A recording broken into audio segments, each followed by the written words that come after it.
Well, good afternoon.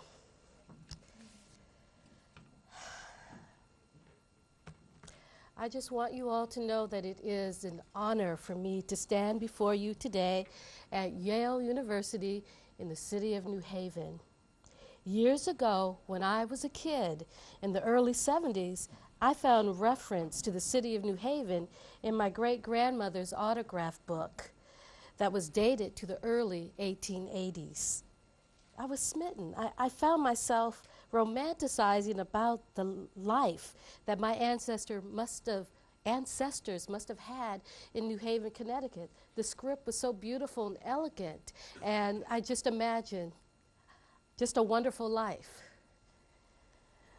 I had learned from my Aunt Catherine that New Haven was the city my family had lived in generations before moving to California. To be sure, New Haven holds a special place in my heart. What you're looking at on the screen is a look into that autograph book from the 1880s. It says, "Yours truly, Emma Beeman, New Haven, Connecticut." I saw this as a kid, and I thought how fabulous the script was. And looking at the date that it was over 100 years ago, and it just blew me away. It told me that there indeed had been life before the one that I knew or was thrust into. What's interesting about this particular slide is that I now know that the Beeman name was very important in the New Haven area. Amos Beeman was a famous abolitionist, and I do know by studying the Beeman genealogy that Emma Beeman, well, he in fact had a daughter with that name. But I also know that the name goes through generationally.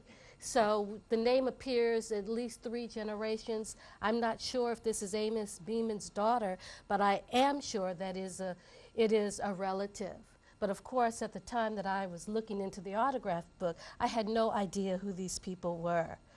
When William Grimes was a young man on Colonel Thornton's plantation in Virginia, he overheard 2 visitors from Connecticut in conversation with Master Thornton. He wrote, "I heard them talk about New Haven, but I little thought that I should ever see it."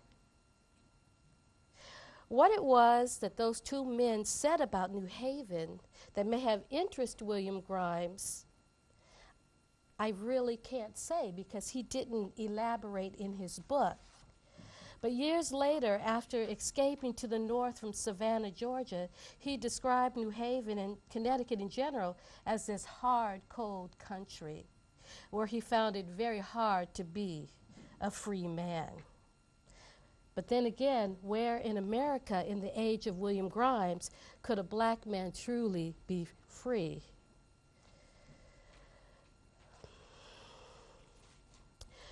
William Grimes' eldest daughter, Mary, was the second wife of Luke Lathrop. And the Lathrop name is a very important name in New Haven as well. Luke was a deacon at the Temple Street Congregational Church, and I believe that's the oldest, or if not the second oldest, African-American church here in New Haven. Well, Mary, William Grimes' daughter, was stepmother to Daniel Lathrop, who was the compiler of the first history of the Temple Street Church in 1878. So what I'm trying to show you is that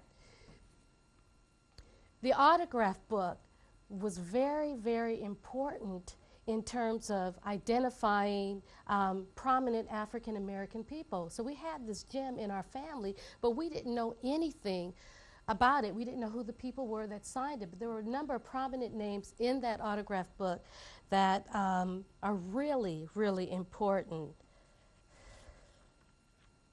I want you to know that I arrived at Grimes from a deeply personal place, not from the scholarly yet tremendously important and insightful lens that my co-editor, Bill Andrews, has used to observe this pioneering autobiographer. Mine was at times a painful story. It was a journey, actually, sparked by a 5th grade class assignment on origins that left me questioning my heritage and whether or not the black man had a history worth trumpeting. So on the evening that my mother shared with me our roots, other themes surfaced during the night's talk that went beyond merely familial names, places, and occupations.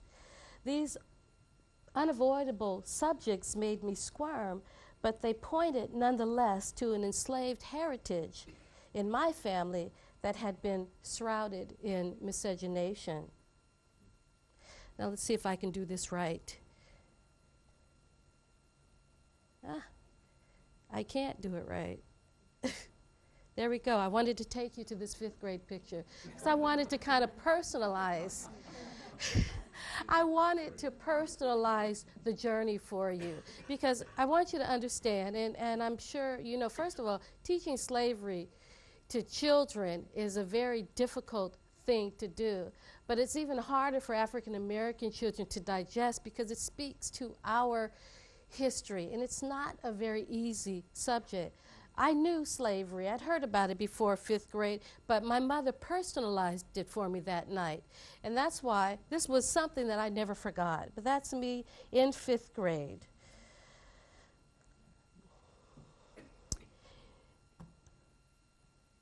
My mom's stories were very harsh in that while she talked about family and how they made their way through America, we also had to deal with issues of miscegenation. We had to deal with issues of oppression and so forth. I didn't feel good about it at all. Had her stories been aligned with America's historical timeline, maybe some of the information she imparted would have taken my breath away. For instance, neither of us knew that our early ties to the Golden State dated to the era of the California Gold Rush. But sadly, whatever inspiring details she told me about our past was overshadowed by the inherent complexities of my newly revealed slaved heritage. A week or two later, after we had our discussion, my mother took me to see my Aunt Catherine, who is the keeper of the family lore. I think I'm just heavy-handed. If Mom's talk caused me to ponder the grim truths of an enslaved past from which we were not exempt, it was Aunt Catherine who taught me how we managed to carve out a life for ourselves as we navigated a stifling America. This is my Aunt Catherine and my Uncle Willie Webb. It was in their house in East Oakland on Nay Avenue that all the family stories unfolded. Our family's arrival in California was a favorite theme of Aunt Catherine's. She often talked about the arduous journey her great-grandmother Cecilia endured on a vessel that sailed from New Haven and around the Horn of South America to San Francisco.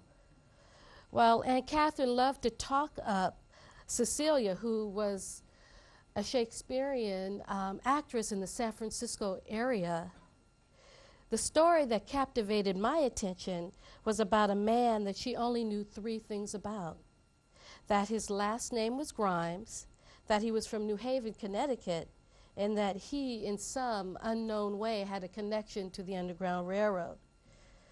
Keep in mind, I'm in 5th grade. I'm just learning about the Underground Railroad, and that intrigued me more than anything because it suggested a quiet yet powerful defiance to a cruel system that had oppressed my people. So I wanted to know more about this Grimes, but she had given me all that she knew. For 20 years, I wondered about Grimes and his role in the Underground Railroad. So sometime in October of '91, I took up genealogy as a hobby, and I soon began pairing its methods with books on abolition and the Underground Railroad. I was hoping to find mention of a man named Grimes from New Haven with an Underground Railroad connection. I wanted to authenticate the family lore.